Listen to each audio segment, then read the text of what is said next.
Bismillahirrahmanirrahim. Assalamualaikum warahmatullahi wabarakatuh. Jadi buat siswa-siswi semuanya ya yang akan mempersiapkan diri untuk belajar bahasa Inggris untuk persiapan PAT, Bapak akan memberikan penjelasan mengenai kisi-kisi supaya kalian lebih mudah lagi memahami kisi-kisi dan lebih enak lagi untuk belajar. Oke, jadi akan Bapak memberikan penjelasan mengenai kisi-kisi kita dan semoga ini bisa membantu kalian untuk menjawab pertanyaan ya. Karena ada mungkin beberapa materi yang belum sempat Bapak bahas secara detail. Hal itu dikarenakan kita untuk semester ini banyak sekali waktu untuk libur. Sehingga Bapak memberikan video ini supaya kalian bisa lebih memahami lagi. Dan jika ada hal yang tidak dipahami, bisa diulang kembali videonya dan bisa bertanya langsung melalui Bapak melalui via chat. Oke? Nah, untuk pembahasan kisi-kisi bahasa Inggris ya, yang saya buat ini, kita akan mulai dulu dari materi PAT yang kalian pelajari. Jadi materi PAT ini ada di kelas 8 ini ada di bab 4 ya, mengenai family ties, bab 5 mengenai it feels like home, bab 6 mengenai best friend dan bab 7 mengenai the easy life. Oke. Jadi 4 bab ini yang akan menjadi materi untuk persiapan PAT kalian. Mari kita coba untuk membahas satu persatu ya.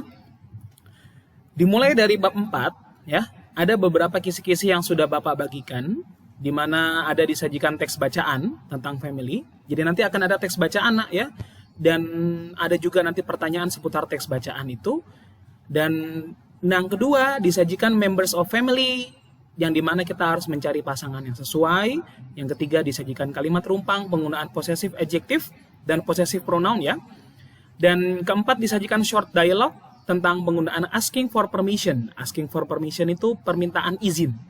Atau asking for request. Atau permintaan meminta sesuatu, membutuhkan sesuatu. Dan yang kelima disajikan kalimat rumpang penggunaan was dengan were. Nah, ini penggunaan was dengan were, to be-nya disesuaikan dengan subjek. Yang keenam disajikan kalimat rumpang dan siswa memiliki feelings yang sesuai. Feelings itu kata sifat yang menyatakan perasaan. Pada saat itu kamu merasakan hal seperti apa. Oke, kita coba membahas satu persatu.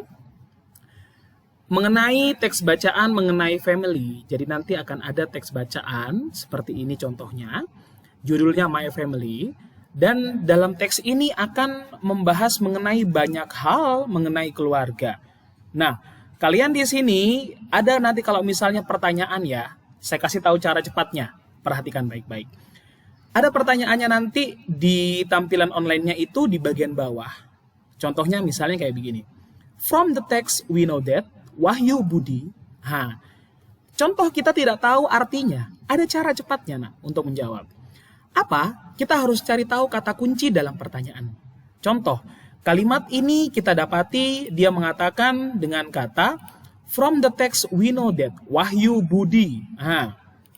Ada dia sebutkan kata-kata Wahyu Budi. Nah, Wahyu Budi ini kita menjadikan dia menjadi kata kunci. Kata kunci di mana kita harus cari di mana ada kata Wahyu Budi. Jadi pintar-pintarnya kita melihat ya. Tidak selamanya kita harus tahu artinya. Pintar-pintarnya kita melihat. Contoh di sini, kalau kita mau melihat, kita cari Wahyu Budi, ternyata Wahyu Budi ada di sini. Di paragraf yang keempat. Berarti jawabannya nanti berada di kalimat yang ada kata Wahyu Budinya. Bisa jadi jawabannya ada di kalimat pertama paragraf keempat ini, ya.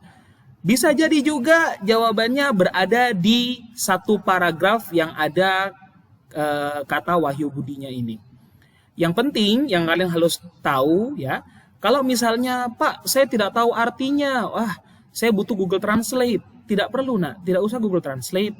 Kamu tinggal cocokkan saja yang mana dalam pilihan yang sesuai dengan paragraf tulisannya loh ya. Yang sama dengan paragraf keempat yang ada kata kunci Wahyu Budinya. Nah, nanti tinggal dicocokkan mana pilihan yang sesuai. Lihat tulisannya saja. Tidak usah lihat artinya. Lihat tulisannya sudah bisa. Baru kemudian kalian pilih. Itu cara menjawab cepat. Oke? Tuh.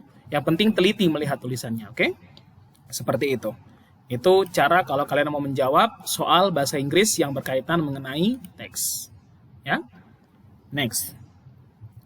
Berikutnya, materi kedua disajikan members of family. Siswa mencari pasangan yang sesuai. Pasangan ini pasangan mengenai anggota keluarga ya.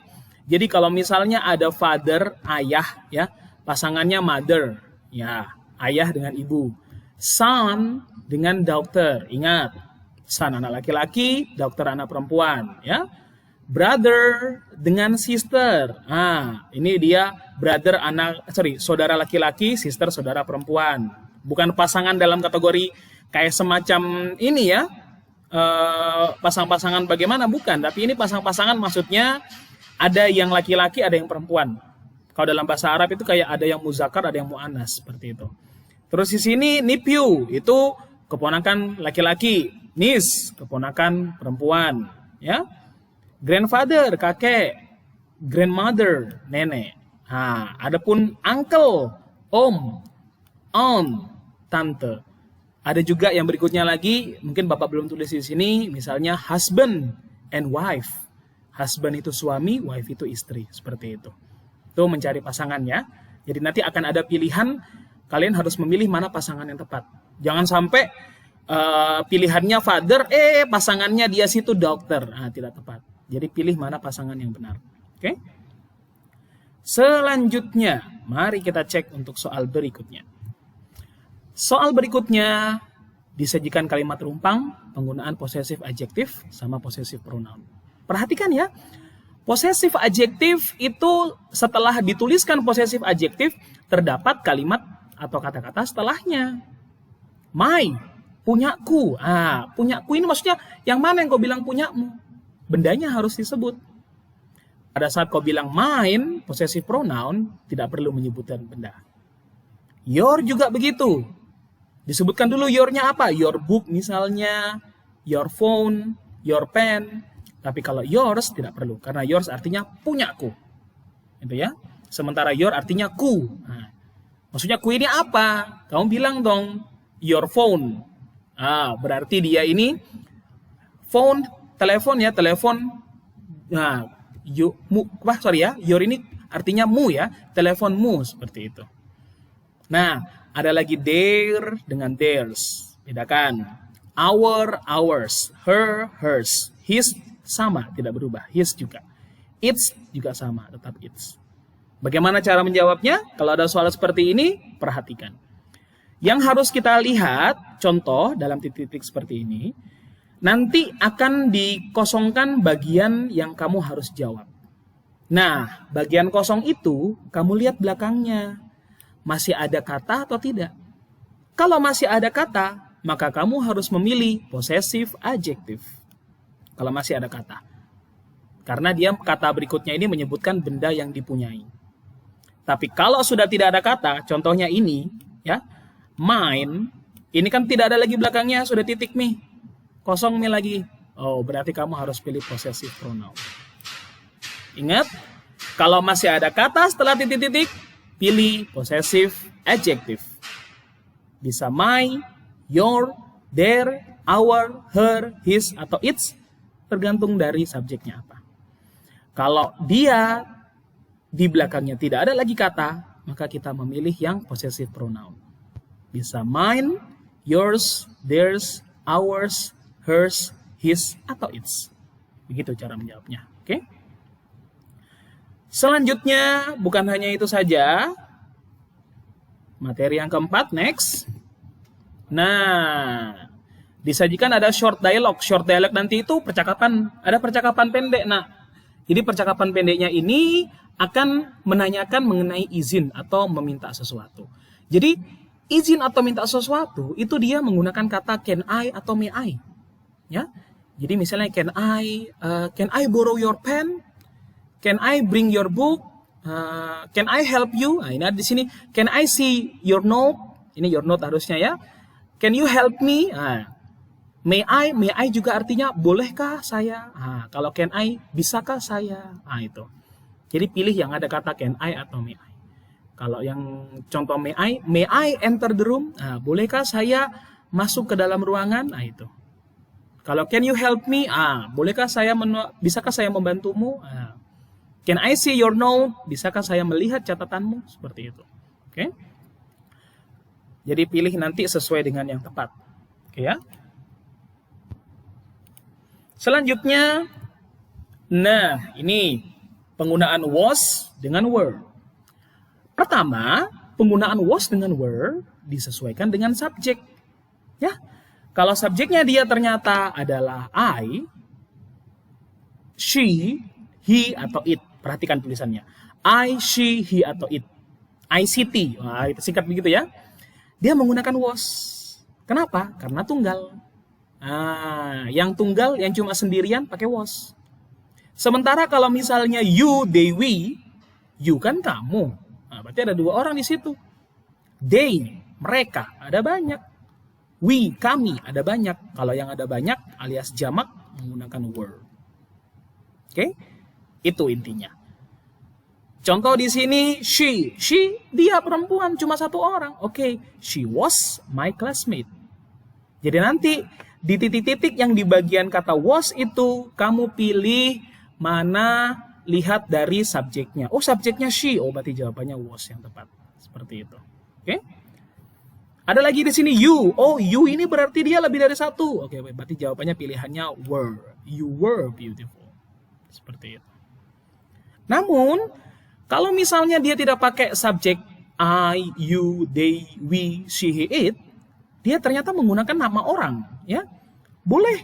Kalau dia menggunakan nama orang, kamu cek apakah subjeknya itu tunggal, satu orang saja, atau subjeknya itu jamak, lebih dari satu orang. Kalau tunggal, ya pakai was, cuma satu. Kalau dia jamak, lebih dari satu, pakai were. Contoh, Tony was a smart boy. Tony, ada berapa orang Tony? Hanya satu. Oke, pakai kata was nanti jawabannya. Oke, tapi yang di bawah, Tony and Mark. Nah, Tony and Mark itu berarti di sini ada dua orang, maka kita menggunakan kata were. Bagaimana ini was dengan were digunakan? Was dengan were digunakan untuk kejadian di masa lampau. Ya, contohnya di sini, she was my classmate in elementary school. Dia teman kelasku di saat SD. Sementara kalian sekarang sudah SMP. Nah, berarti sudah masa lampau. You were beautiful. Kamu dulu cantik. Oh, berarti itu masa lampau. Sekarang mungkin tidak terlalu cantik. Tony was a smart boy in junior high school 2 years ago. Perhatikan. 2 years ago. 2 years ago itu 2 tahun lalu. Berarti ini masa lampau. Berikutnya, Tony and Mark were best friend in elementary school last year. Last year, masa tahun lalu. Masa lampau juga. Oke, jadi was were ini untuk menyatakan to be yang tepat, tapi di masa lampau. Gitu ya. Kalau to be yang tepat untuk masa sekarang, itu ada yang pernah kita pelajari. Is, am, are. Nah itu. Kalau sekarang yang kita pelajari was were. Fokus di was were dulu. Kapan digunakannya? Sesuai dengan subjeknya. Ya. Kalau tunggal, was. Kalau jamak, were. Next. Selanjutnya, kita akan coba kembali untuk di kisi-kisi yang ke-6. Disajikan kalimat rumpang dan siswa memilih feelings yang sesuai. Nah, feelings itu berupa kata sifat yang menyatakan perasaan. Contoh, di sini ada proud. Proud itu bangga maknanya. Ingat-ingat. Happy. Happy maknanya senang. Confused. Confused maknanya bingung. Sad maknanya sedih, ya, sudah tahu ini hal umum kalau sad. Relief maknanya lega. Nah, itu relieved maknanya lega. Worried maknanya adalah khawatir. Oke. Bagaimana menentukan sesuai atau tidak? Lihat kalimatnya, ya. Baca kalimatnya dalam soal nanti. Contoh, di sini kalimatnya Andy win a national competition. Andi memenangkan kompetisi nasional. Dia menang. Berarti dia seharusnya merasa senang. Oh, berarti he is very happy. Jadi nanti ada pilihannya di situ. Jangan sampai kamu memilih perasaan yang berbeda sesuai dengan kalimat dalam soal. Ada lagi. Cindy forgets her homework at home. Cindy melupakan PR-nya di rumah. Dia lupa PR-nya, ketinggalan. Berarti harusnya worried. Kenapa worried? Khawatir. She is worried about that. Dia khawatir dengan PR-nya itu. Jangan sampai ditanya baru tidak ada PR-nya. Dikira belum kerja, padahal terlupa di rumah. Jadi, cara menjawabnya nanti, di bagian ini akan kosong, kamu cek kalimatnya. Kalimatnya itu senangkah, sedihkah, legakah, khawatirkah, atau bingung. lihat kalimatnya, dan jawab sesuai dengan perasaan yang dituliskan dalam kalimat, dan samakan dengan soalnya bagaimana. Oke? Next, kalau begitu, untuk yang berikutnya, masih ada lagi mungkin ini. Oh, sudah selesai. Jadi itu tadi untuk yang di bab keempat, ya. Kisi-kisi bab keempat.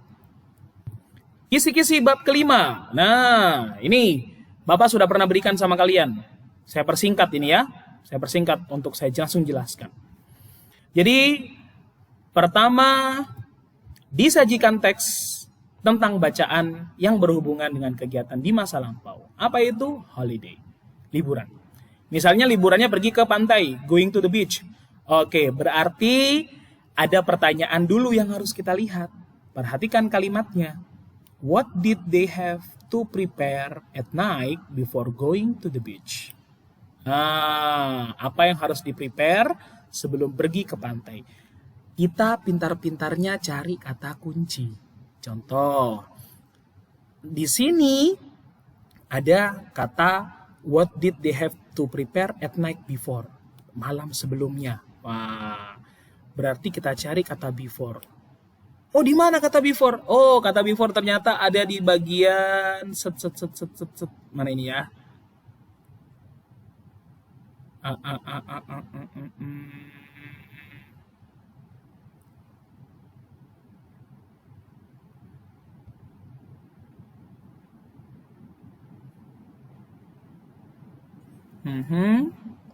Ini dia. Ada kata before.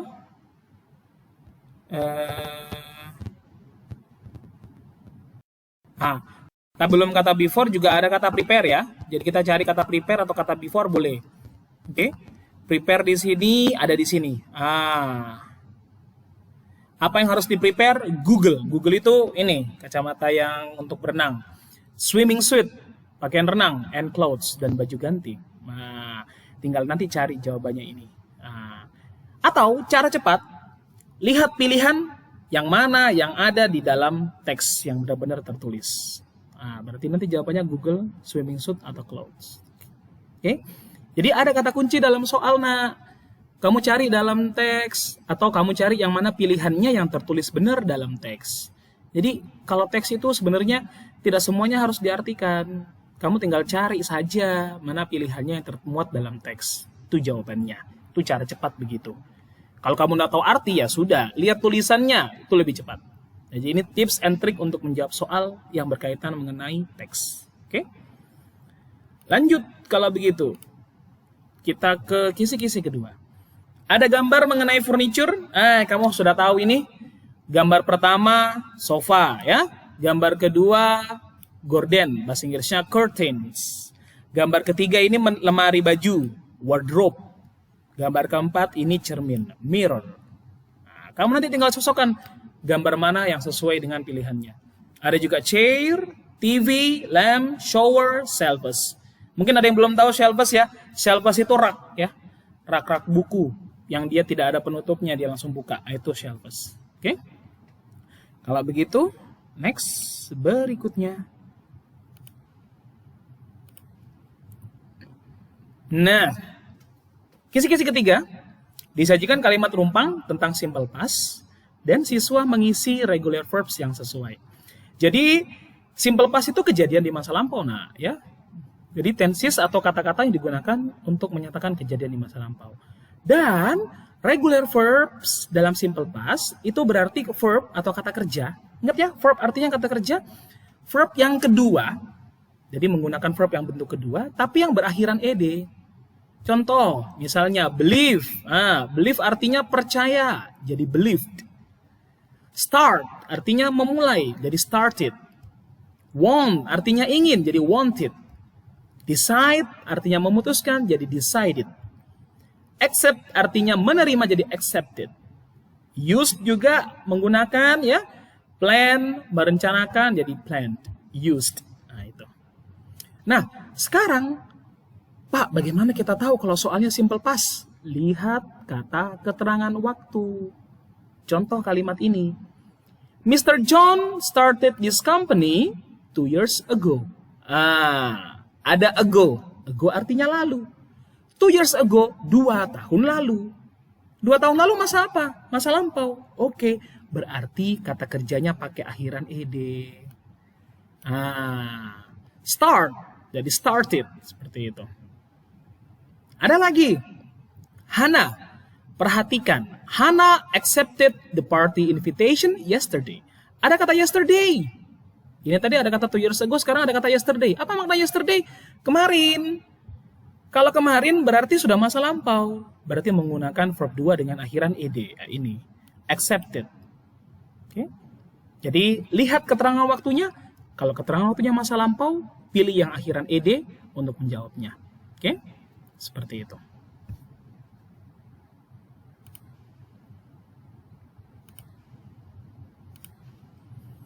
Next, berikutnya. Nah, ada kalimat simple past positif, ada kalimat simple past negatif.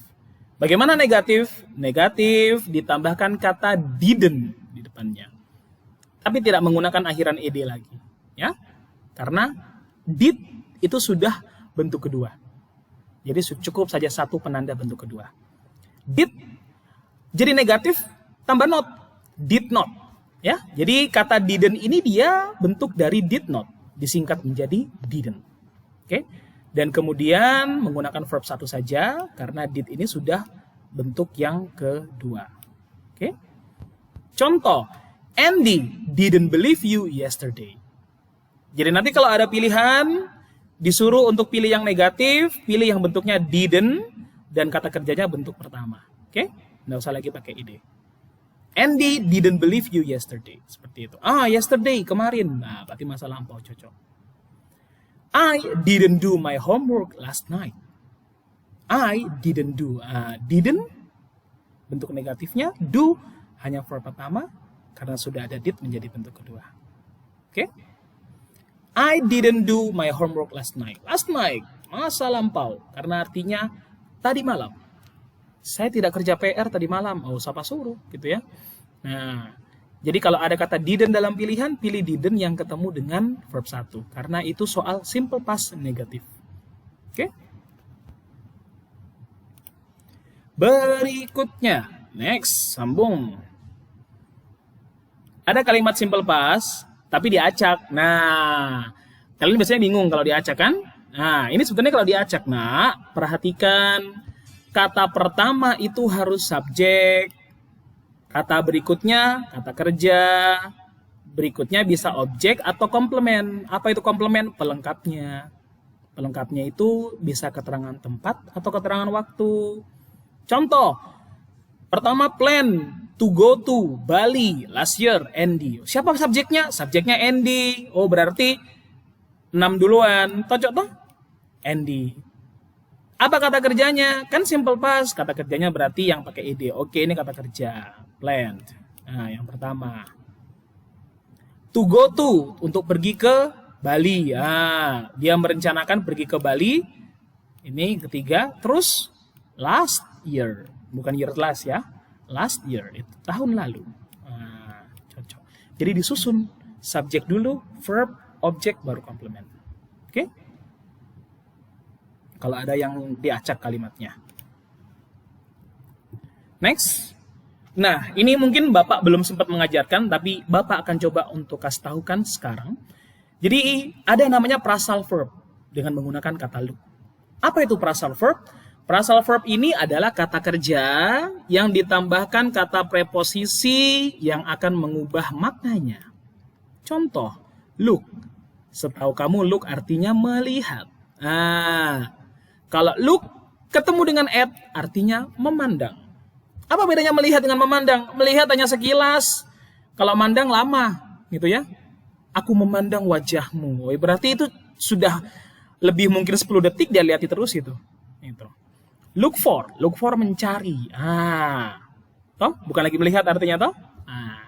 Look after, look ketemu dengan after artinya menjaga. Look up artinya mencari informasi.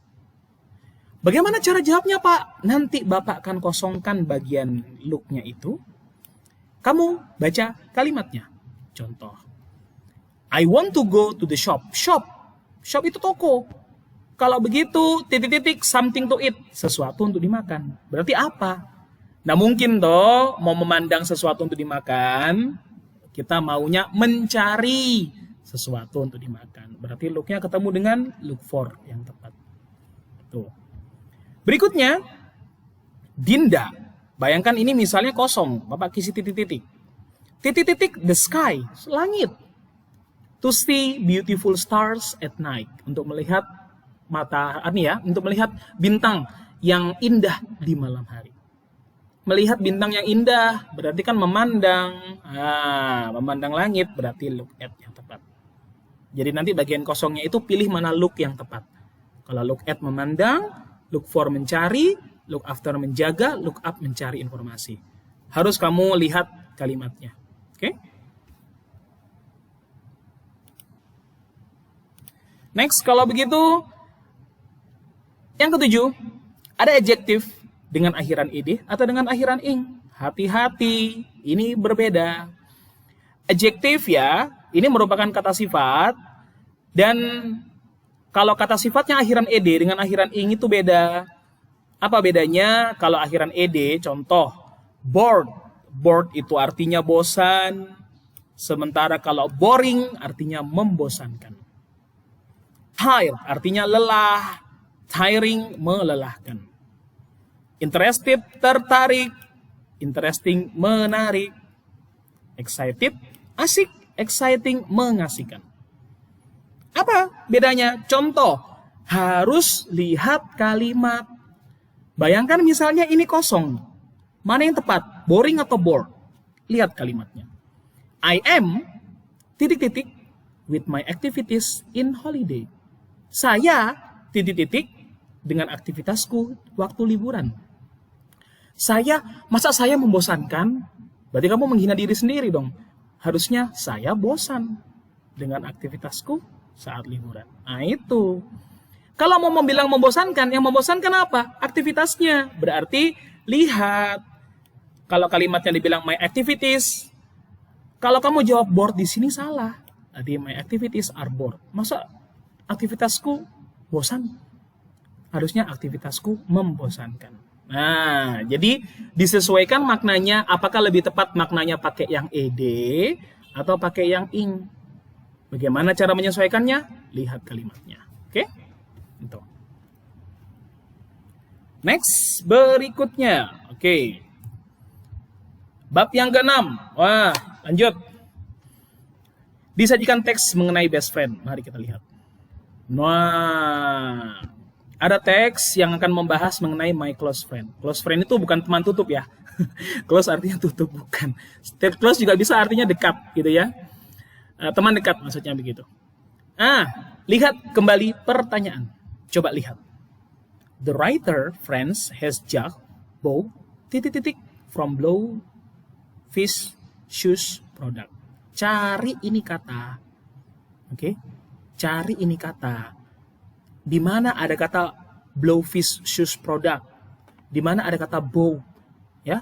Lihat, ada kata bow, ada kata Blowfish shoes product. Di mana? Dapat di kalimat ini. Toh, lihat. Oke, mohon maaf garisnya kurang bagus. Di sini ada she bought new stylish foot legs from Blowfish shoes product. Berarti ini kalimat ini jawabannya. Pilih yang mana ada dalam pilihan, kayak gitu. Jadi, melihat kata kunci dalam soal, cari dalam teks, lihat tulisannya tidak usah diartikan, pilih mana yang ada dalam pilihan. Itu cara jawabnya. Berikutnya, nah, ada bentuk past ya atau simple past itu yang menggunakan kata kerja yang tidak beraturan. Apa itu maksudnya tidak beraturan, Pak? Yang tidak beraturan maksudnya yang bukan menggunakan akhiran ed. Ada, Nak. Nah, kalau tadi yang kita ed itu yang beraturan, reguler, bahasa Inggrisnya, ini yang irregular, yang tidak beraturan. Contohnya, stand, berdiri. Bentuk keduanya bukan standing tapi stood. Write, menulis. Bentuk keduanya bukan rated tapi wrote. Sing juga sang bentuk keduanya. Speak, spoke. Give, gave. Go, went. Come, came. Sekali lagi, Pak, untuk apa sih verb bentuk kedua? Kan sudah ada verb bentuk pertama. Verb bentuk kedua digunakan untuk menyatakan kejadiannya di masa lampau. Makanya dibilang past simple, karena past artinya masa lampau. Contoh, kalimat ini masa lampau atau bukan? Cek kata keterangan waktu. Many years ago. Nah, di belakang ada kata many years ago. Beberapa tahun yang lalu. Berarti sudah masa lampau karena kata ada ago. Berarti di sini kita menggunakan bukan write tapi wrote. J.K. Rowling wrote famous story of Harry Potter. Ada lagi, Vigo, bla bla bla, to Bali last year. Last year ini masa lampau. Berarti jangan pakai go tapi pakai went untuk mengatakan pergi. Nggak pakai ed kan? Iya, karena dia irregular, tidak beraturan. Kalau beraturan pakai ed. Oke? Nih. Sip. Jadi nanti dipilih mana yang tepat sesuai dengan kata kerja bentuk kedua, ya. Yang pasti kata kerja bentuk kedua, lihat mana yang tepat untuk mengisi jawaban. Lanjut. Ada nanti disajikan kalimat rumpang penggunaan past time expression yang sesuai, ya. Contoh, past time expression itu contohnya kalau ada tambahan ekornya ago. Ya, ago itu untuk masa lampau kan? Ada 2 years ago, 2 tahun lalu. 3 days ago, 3 hari lalu ya. 1 month ago, 1 bulan lalu. Bisa juga pakai kata last. Last itu lalu juga artinya. Last week, minggu lalu. Last year, tahun lalu. Last month, bulan lalu. Atau yesterday singkatnya. Yesterday artinya kemarin ya. Nah, di sini contohnya Mark gave me his money yesterday. Bagaimana kita tahu? Coba lihat. Ini kata gave harusnya give. Give itu bentuk pertama, give bentuk kedua. Kalau dia pakai bentuk kedua, berarti sudah pasti dia past time. Ingat nah? Masa lampau pakai bentuk kedua kata kerjanya. Makanya kata keterangan waktunya yesterday. Ada lagi, came. Came ini datang, harusnya come. Dia pakai came bukan typo, tapi memang ini bentuk kedua. Jadi dia mengatakan came masa lampau karena di sini ada kata last month, bulan lalu, seperti itu. Oke? Next. Nah, Bapak tadi sudah ajari. Kalau kalimatnya simple past yang negatif itu menggunakan didn't dan menggunakan verb yang bentuk pertama. Oke. Yang harus kita lakukan sekarang bagaimana kalau diacak? Ingat, subjek duluan. Ya. Mana subjeknya? Oh, Randy. Oh, berarti Randy duluan. Habis subjek apa? Didn't. Berarti habis Randy, didn't yang ini. Berarti habis 3-1. Habis itu apa? Verb, kata kerja. Kata kerja yang mana? Oh, yang ini. Come, artinya datang. Berarti Randy didn't come. 3-1-6 to my party last week. Ke pestaku minggu lalu. Tinggal sambung berikutnya. Oke, itu. Jadi lihat subjek, verb, object, complement. Jangan lupa karena dia negatif ada didn't. Oke. Itu kentara kalau dalam kalimat acak ada kata didn't-nya, berarti ini simple past yang negatif. Gitu ya. Next. Nah, Pak, bagaimana kalau simple past-nya kalimat tanya? Nah, kalimat tanya kan biasanya dimulai dengan kata tanya kan? Nah, kata tanyanya apa? 5W tambah 1H ini kan? Ya. What, who, why, when, where, how. Caranya kalau kalimat tanya, terbalik posisinya. Terbaliknya apa? Ditulis dulu did-nya baru tulis subjek. Itulah ciri-ciri kalimat tanya. Berarti habis 5W tambah 1H dipakai, did-nya ditulis, baru kemudian subjeknya. Habis subjek baru kata kerjanya. Contohnya, why did you help? Did duluan kan baru you. Dibalik posisinya dia. Help kata kerjanya. Why didn't you help me last night? When did she go home yesterday? Oke, kapan dia pulang ke rumah kemarin? Jam berapa dia pulang ke rumah itu? Nih, did duluan ditulis. Jadi kalau kalimat tanya, dibalik. Did duluan di depan. Setelah 5W tambah 1H. Oke. Next.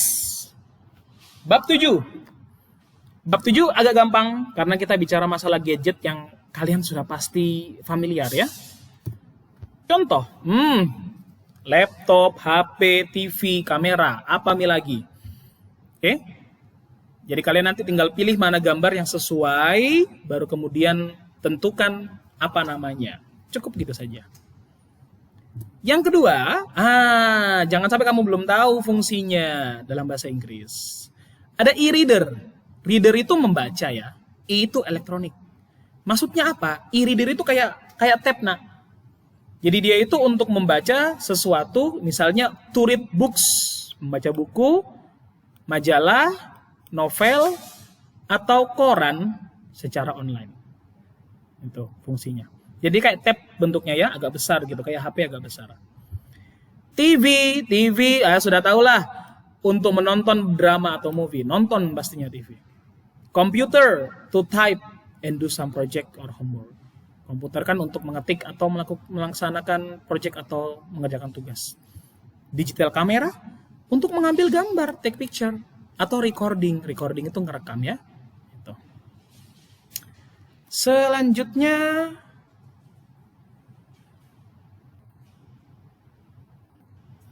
kalau begitu, next.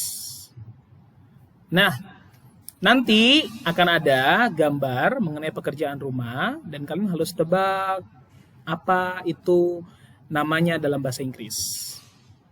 Jadi di sini ada banyak gambar ya.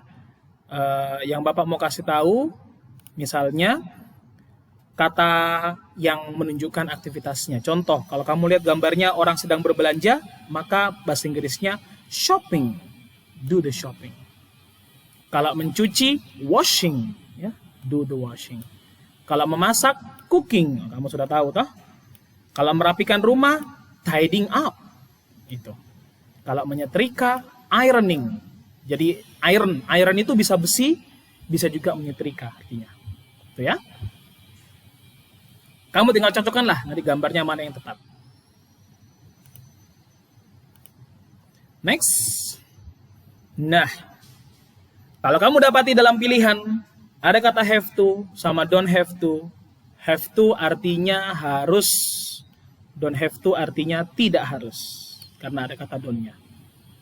Maksudnya apa? Ini mengindikasikan sesuatu yang kita harus lakukan atau tidak harus lakukan. Baca kalimatnya. Contoh. As a student, we, misalnya ini titik-titik, study. Sebagai seorang siswa, kita titik-titik belajar. Namanya belajar, ya harus dong before exam, sebelum ujian. Berarti kalau harus pilih yang have to. Ada lagi, I, bla bla bla, help my mom, menolong mamaku. Kok tolong mamamu harus atau tidak? Ya harus dong, berarti pakai kata have to. Ya. They, bla bla bla, do if they don't want. Kalau kamu ndak mau. Kalau kamu ndak mau ya kamu ndak harus lakukan. Berarti don't have to. Nah, ini perbedaannya. Oke? Next. Ada lagi yang mirip. Jadi have to itu ada sinonimnya. Apa? Should. Should juga begitu. Artinya seharusnya. Kalau shouldn't, tidak seharusnya. Contoh. You should help your friends when they need you. Kamu harus tolong temanmu ketika mereka butuh. Jadi help friends itu kan harus, berarti pilih yang should jawabannya. I shouldn't leave you alone. Leave itu artinya meninggalkan. Meninggalkanmu sendirian. Harusnya kalau teman jangan tinggalkan sendirian, temani dong. Berarti tidak seharusnya kamu meninggalkan sendirian. Berarti shouldn't. Seperti itu. Jadi pilih mana yang sesuai dengan memperhatikan kalimatnya.